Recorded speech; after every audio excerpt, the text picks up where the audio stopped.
2008년 9월 15일 리먼 브라더스가 무너졌습니다. 전 세계 증시가 폭락했고 수많은 사람들이 하루아침에 전 재산을 잃었죠. 그런데 말입니다. 이 거대한 붕괴를 1년 전에 이미 예고한 신호가 있었습니다. 대부분의 사람들은 그걸 보지 못했어요. 아니, 볼 줄 몰랐습니다. 오늘 저는 여러분께 그 신호를 소개하고 분석해 드리겠습니다. 솔직히 말씀드릴게요. 경제 뉴스를 보면 머리가 아프시죠? 금리가 어쩌고, 인플레이션이 어쩌고, 연준이 어쩌고, 그래서 뭘 어떻게 하라는 건지 도무지 감이 안 옵니다. 지금 주식을 사야 하나, 팔아야 하나, 지금 집을 사는 게 맞나, 좀 더 기다려야 하나, 이런 질문들 앞에서 우리는 늘 막막합니다. 마치 짙은 안개 속에서 방향을 잃은 배처럼요. 그런데 만약 그 안개를 뚫고 길을 알려주는 도구가 있다면요. 실제로 있습니다. 그것도 딱 2개만 알면 됩니다. 첫 번째는 나침반입니다. 경제의 큰 방향을 알려주죠. 지금이 봄으로 가는 길인지 겨울로 가는 길인지를요. 두 번째는 온도계입니다. 지금 당장의 날씨를 알려줍니다. 오늘이 예상보다 따뜻한지 갑자기 추워졌는지를요. 전문가들은 이걸 장단기 금리차와 시티 서프라이즈 인덱스라고 부릅니다. 이름이 어렵죠? 걱정 마세요. 아주 쉽게 설명해 드릴게요. 먼저 나침반부터 설명해 드릴게요. 여러분이 친구에게 돈을 빌려준다고 생각해 보세요. 한 달 뒤에 갚겠다는 친구와 10년 뒤에 갚겠다는 친구, 누구에게 더 높은 이자를 받고 싶으세요? 당연히 10년이죠. 10년 동안 무슨 일이 생길지 모르니까요.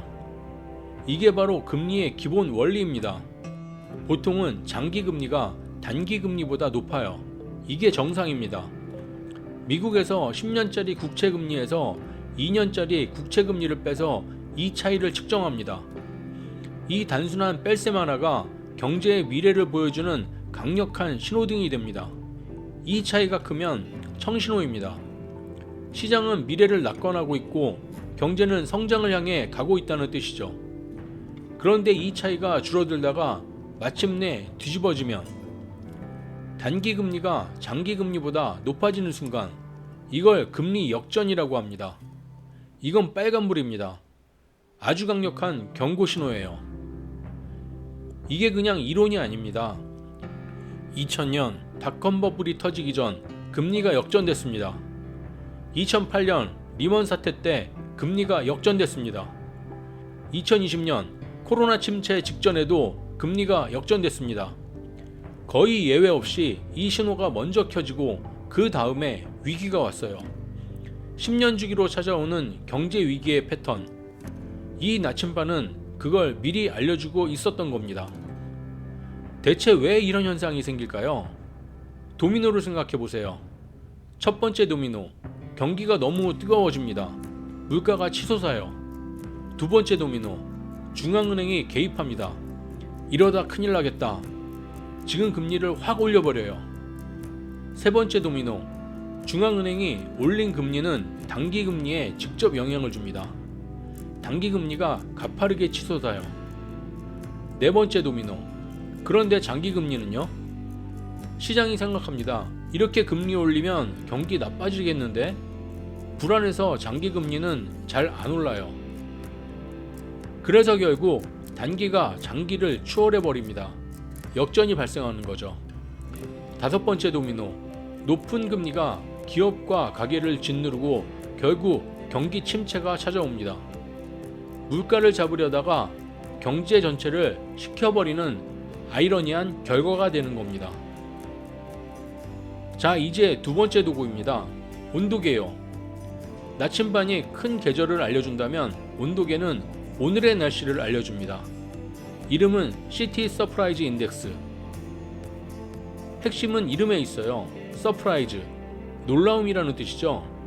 이건 경기가 좋다 나쁘다를 측정하는 게 아닙니다. 전문가들의 예상보다 실제 결과가 얼마나 달랐는지를 측정하는 겁니다. 쉽게 설명해 드릴게요. 일기예보에서 내일 기온은 20도입니다. 그런데 실제로 재보니 25도였어요. 이건 긍정적인 서프라이즈죠. 반대로 15도였다면 부정적인 서프라이즈입니다. CT 인덱스가 바로 이걸 측정합니다. 0보다 위에 있는데 생각보다 경제 괜찮은데 긍정적 서프라이즈가 이어지고 있다는 뜻이에요. 0 아래로 꺼져 있으면 이런 예상보다 훨씬 안 좋네, 부정적 서프라이즈가 쌓이고 있다는 겁니다. 그런데 이 온도계에는 재미있는 특성이 하나 있어요. 샤워할 때를 생각해 보세요. 물이 너무 차면 어떻게 하죠? 온수를 틀죠.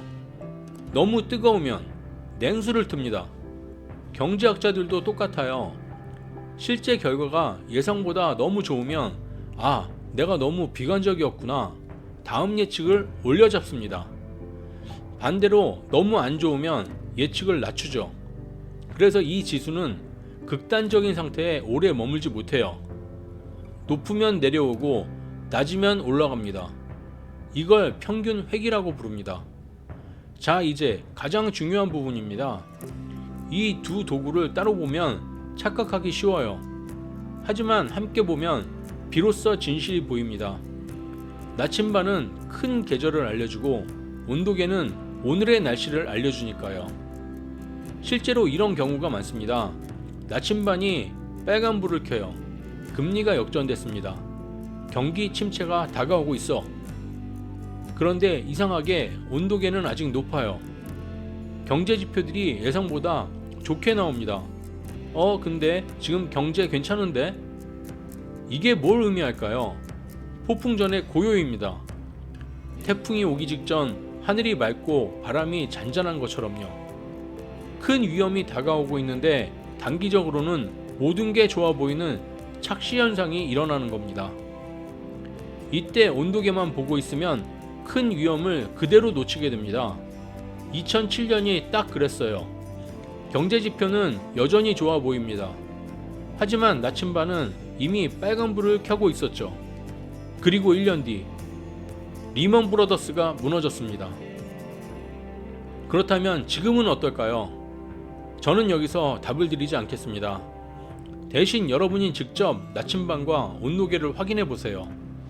장단기 금리차가 어떤 상태인지, CT 서프라이즈 인덱스가 어디에 있는지, 이 두 가지를 함께 보면 지금 우리가 어떤 계절에 어떤 날씨 속에 있는지 스스로 판단할 수 있습니다.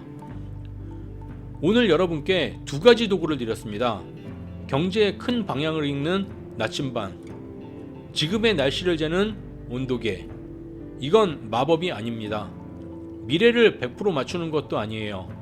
하지만 안개 속에서 방향을 잡는 데는 분명히 도움이 됩니다. 2008년에 이 신호를 읽을 줄 알았던 사람들은 위기를 기회로 바꿨습니다. 2020년에도 마찬가지였죠. 다음 사이클에서 여러분은 어느 쪽에서 계실 건가요?